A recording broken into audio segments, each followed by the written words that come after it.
Kaj sam ja C1? Da, po meni. Sad na ovoj temperaturi svjetla, to ne mora biti. Hoćeš me snimat? Hoćeš krupno? Evo, ako hoćeš. Ja mislim da si ti taj C1. Misliš? Tebe jako hvale za jako bijele zube Da, i sumnjičete da imaš krunicu. Da, to me svi pitaju kaj s mojim zubima. A ja samo ne žvačem i nosim retainere, to je to. A ti si mislila si A2. Da, Nisi pokazam. A2. Iskreno nisam nikad baš tak razmišljala o tome.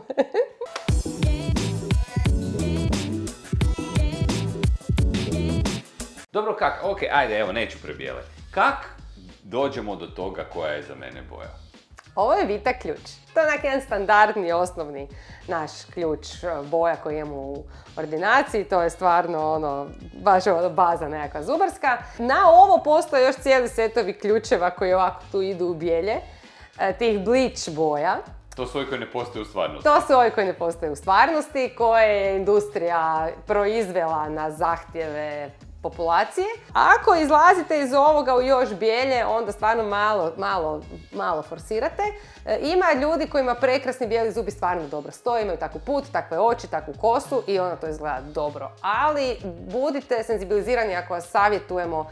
Mislim da vam je to malo ipak prebijelo, a mi ćemo to ipak nekako nježno pokušati vam dobaciti takvu sugestiju, onda nas ipak poslušajte. Mislim da je to čak možda neka trauma nekakvih ružnih zuba, pa kao, sad radim zube, sad će biti bijeli. I onda odeš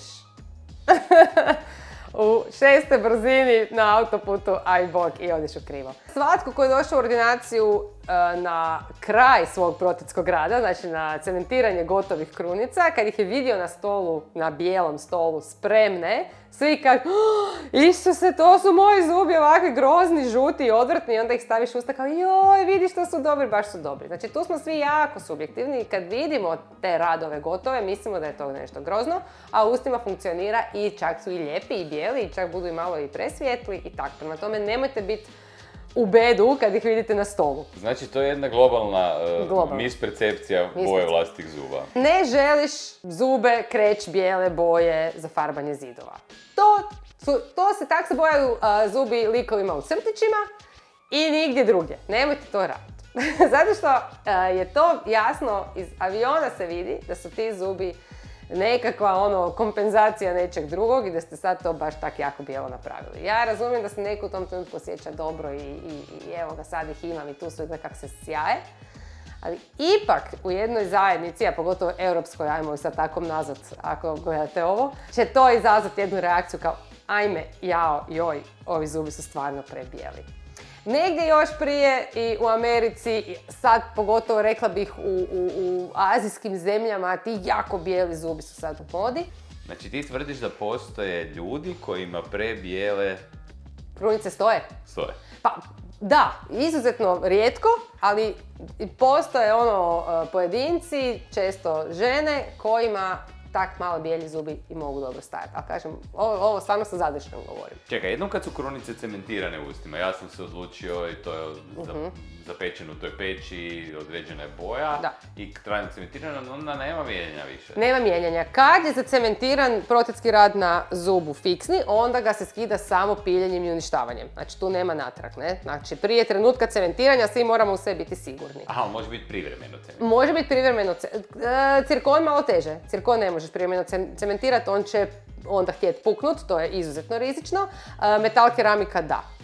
Ljuskice naravno ne. Ako smo s tim gotovi, tu više nema mijenjanja, niti će se pofarbati kao od cikle i crnog vina i kave, neće, niti ćete ih izbijeliti izbjeljivanjem. Znači kad izbjeljujete onda naknadno ste se sjetili izbjeljivati zube, krunice će ostati takve kakve jesu. Zato je jako pametno prokomentirati boju ostalih zuba kad trebate napraviti 1 ili 2 krunice, pa onda ako i malo sumnjate u to da ćete htjeti bijelje zube, dajte to recite prije, a ne poslije. Aha, da bi se izbijelili vaši prirodni zubi i onda bi se nove krunice radile prema novoj boji. A onda si osuđen na vječito izbjeljivanje prirodnih zuba. Kužim, ali što? Jel želiš bijelje zube? Da, onda ćeš napraviti ovu krunicu tako, onda ćeš zube morat naknadno još izbjeljivati. Ili ćeš onda sve brusiti, stavljati se u keramiku pa si miran, pa nećeš. Tako da je to uvijek plus i minus igra. Daj mi reci, jesu zubi iste boje dole tu di izviru iz mesa i na vrhu? Naravno da ne. Dentin, onaj glavni dio zuba, je žut jer je on više organsko tkivo, A caklina, visoko mineralizirana, je ono što je bijelje i ljepše. Nje imamo najviše na vrhu zuba, kako idemo prema vratu zuba, tako imamo sve manje i prozire nam se više to žutilo iz dubine. Ako još imate povučeno zubno meso i baš tamne zube, onda to stvarno bude tamno. I isto tako kad se radi protetski nadomjestak, onda nije sve uvijek baš samo kao ovaj tu tvornički zub u toj jednoj boji, nego imamo i zube koji su stvarno kao u pojasu, ono 2 boje. To je vrlo zahtjevno onda tehničaru za reproducirati, tu se onda izmjenjuje dosta fotografija toga, pa se rade korekcije, ipak mi je sad tu prežuto, a gle, gore je ovo skoro sivo. Tehničar kad određuje boju, to nije samo jedna, kad vas on baš gleda. On zapisuje 20 detalja o vašim zubima ili kad mi pošaljemo fotografije. Stvarno se između protetičara i tehničara i ta komunikacija je na puno više slojeva nego što ovako samo sad zvuči jednostavno dok ja govorim odredi boju jednu. To je puno više stavki u tome. Od prozirnosti cakline do žutila na vratu, hrpa toga. A ako nikako ne ide, onda će doktor reći, ajde sad odite u laboratorij, da vas tehničar vidi uživo i da uživo napravi tu vašu krunicu. Nekad stvarno zna biti tako zahtjevno da sjediš kaj njega, on ti gleda jedinicu i slaže keramiku i radi drugu. Ali to nije standard. To nije, to ću reći kao onaj ekstrem, stvarno nekad zahtjeva i to nije do pacijenta. Znači, ako je takav zub, takav je zub. Može biti jednostavno da doktor uzme ključ boja, kaže A2, to je ono boja za svetke i petke i to ide u principu najviše. A ako baš nije jednostavno, onda idemo u što više detalja. Je li normalno što smo stariji da nam zubi žute i dobivaju taj pigment? Znači da ljudi sa 60, 70, 80 godina fakat imaju zube tamo? Sigurno, mislim pa ti zubi rade već 60-70 godina i normalno su već potrošeni i požutjeli i navukli na sebe sve i svašta. Plus caklina je potrošena, opet ti se vidi više unutrašnjosti zuba. Tako da, dva su faktora. Jedno je samo trošenje i otud pigment, a drugo je prozirnost cakline. Protip!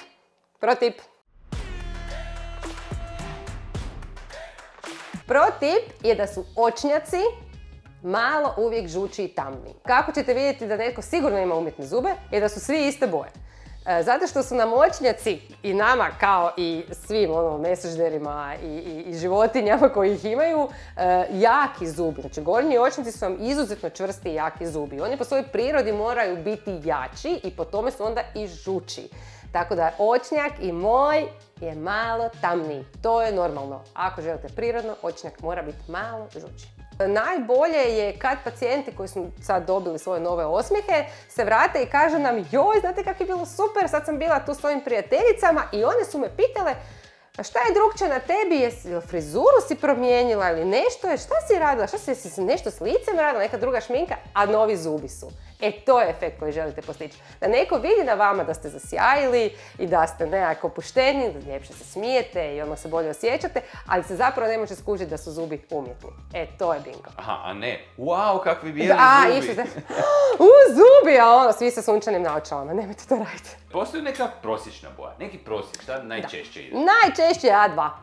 A2, nema greške, to se tak zove. Jesu li ispuni te boje? Jesu. Najčešće naši materijali u ladicama za kompozitne ispune su zapravo A2. Naravno da je tu cijela još lepeza toga, ali ne možeš s tim fulat, najveći broj toga se radi A2. Što se tiče privremenih krunica, one koje nosim, ne znam, tjedan dana, 2 dana, nešto. Mogu li njih iskoristiti kao neki lakmus papir test? Ili njih ne mreš baš takvirati? Možeš, ali opet ako si u tom nekakvom srednjem rasponu boja. Zato što privremene zube mi radimo iz patrone praktički materijala, gotove i nju isto kupujemo A2, A3 boja i to je to. Tvornički to dolazi u 2 gotove nijance. Nema tu puno filozofije. A tu nema baš toliko izbora? To nosiš dok se izdrži da dočekaš trajni rad, ali to nikako nije nešto o čemu se tu puno razgovaramo. Može ti pomoći da kažeš, ova boja mi je baš bila dobra. I onda doktor sretan, tehničar sretan, svi znamo o čem pričamo. Ili bizeru svjetlije ili nešto. Naravno.